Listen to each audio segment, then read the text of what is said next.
DM महोदय के एक एविडेंस नहीं है, कई एविडेंस हैं।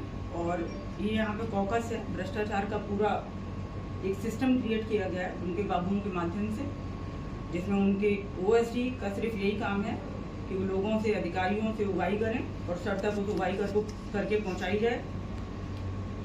इनका यहाँ ज़मीनों के मामले में भी कई ज़मीनें इन्होंने लोगों को गुमराह करके, फर्जी व्यक्ति खड़े करके वो कर लिया है। सर का उसमें रिपोर्ट मैंने भेजी तो मुझ पर दबाव बनाया कि मैं एडवर्स रिपोर्ट बनाऊं उनके बाबुओं के खिलाफ, ना लिखूं।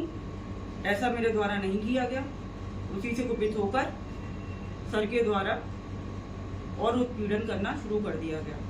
उसी उत्पीड़न के क्रम में मेरी 8 महीने तक लगातार वेतन रोका,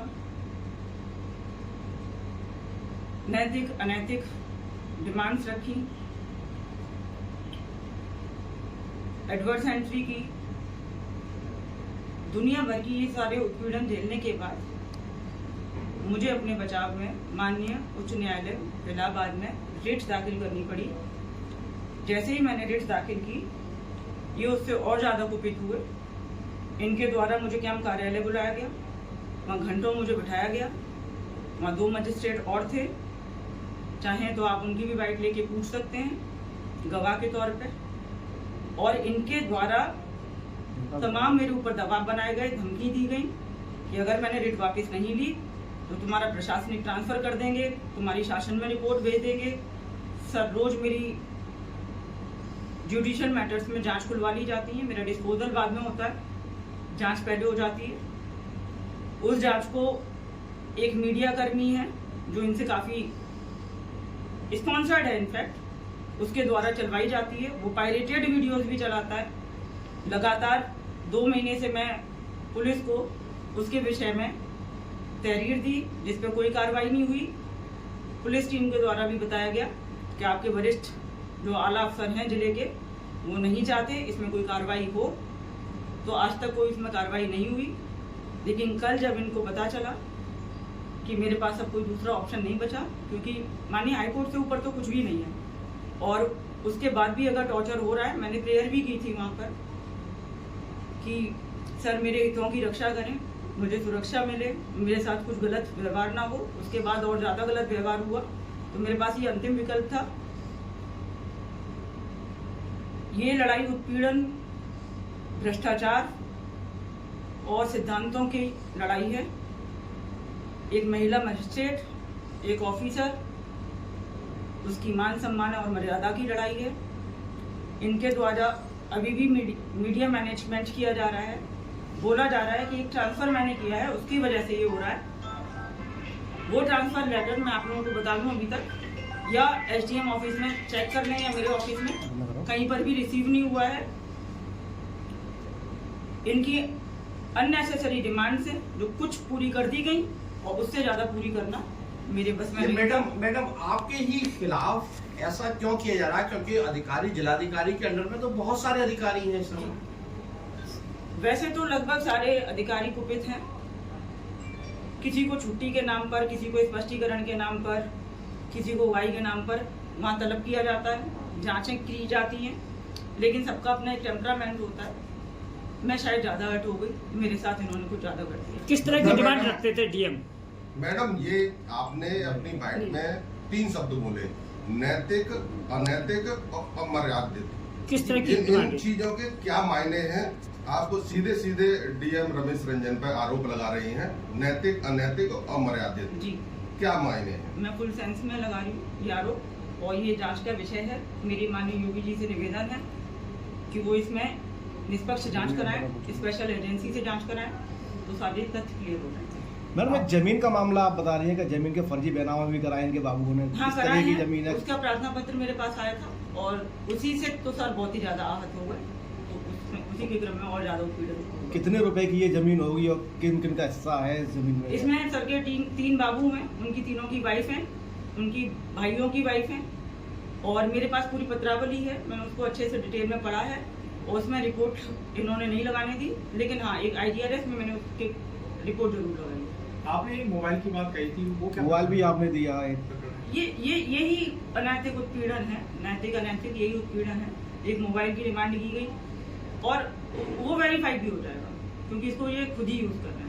एक आपने अपनी बाइट में आवाज पे बुलाने की भी बात कही है, क्या है ये मामला? तरीके हैं, 8 महीने वेतन ना दो, अपने आप जाएगा, पहुंचेगा आदमी। आवाज पे आपने किस बेस पे बुलाते थे? बस इसमें मैं ज्यादा कमेंट्स नहीं करना चाहती हूँ, आप समझ जाए, सब लोग समझदार हैं, हर चीज नहीं बोलनी चाहिए, मैं बोले जाती हूँ। अंत में क्या कुछ कहना चाहती हैं अपने प्रकरण में? मुख्यमंत्री से क्या गुहार लाएंगी आप? मेरी सर से रिक्वेस्ट है हाथ जोड़ के, सर इसमें निष्पक्ष जांच हो जाए, इस भ्रष्टाचार की लड़ाई में भ्रष्टाचार की हार हो, मेरे आत्मसम्मान की लड़ाई है और सर से मुझे उम्मीद है कि इसमें न्याय मिलेगा। Thank you. के द्वारा डीएम सर के द्वारा, रमेश रंजन सर के द्वारा ये एफिडेविट दिया गया कोर्ट में कि इन्होंने स्पष्टीकरण का जवाब नहीं दिया। सर मुझे एक निवेदन और करना है, हाई कोर्ट जाना अगर कोई पीड़ित है तो उसका अधिकार है।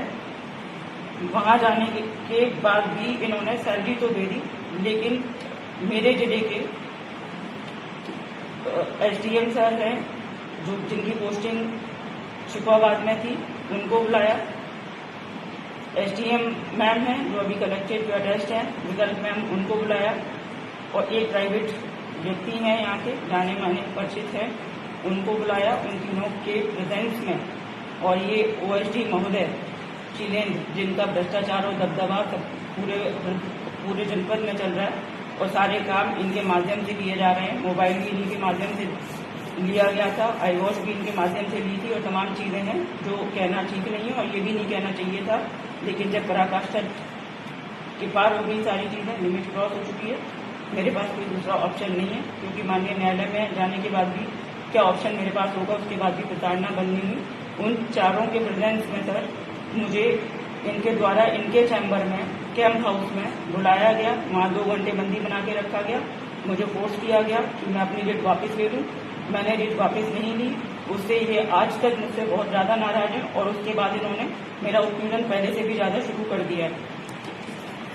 सर इतने के बाद हाईकोर्ट में झूठा एफिडेविट के बाद, सैलरी रोकने के बाद, एडवर्स एंट्री करने के बाद मेरे न्यायालय के जितने केस होते हैं उनमें तुरंत जांच बिठा दी जाती है। मैं डिस्पोजल बाद में करती हूँ, पहले जांच हो जाती है, कई जांचें इन्होंने चलवा दी हैं द्वेष भावना को रखते हुए, जबकि जुडिशियल मजिस्ट्रेट को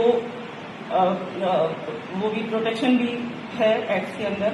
जब तक कि कोई साक्ष्य सबूत और या उस तरीके की चीजें उपलब्ध ना हो, कोई किसी को इस तरीके से बराबर लगातार परेशान नहीं कर सकता।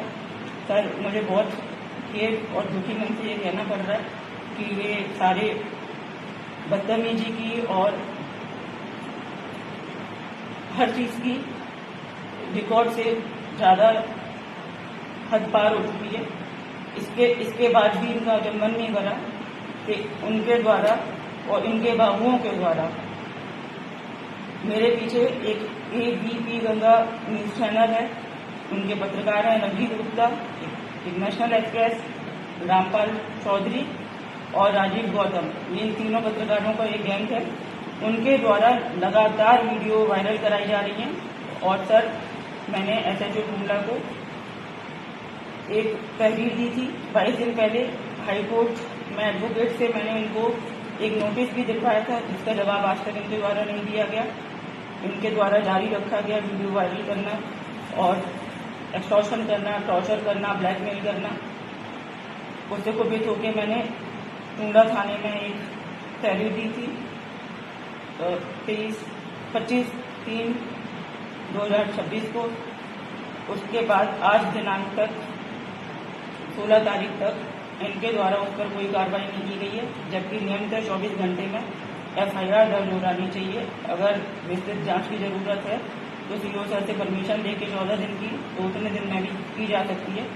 इन लोग के द्वारा कोई परमिशन नहीं ली गई। मैं द्वारा लगातार थाने में जाती रही, CO सर से मिलती रही, DM साहब से भी मिली। सर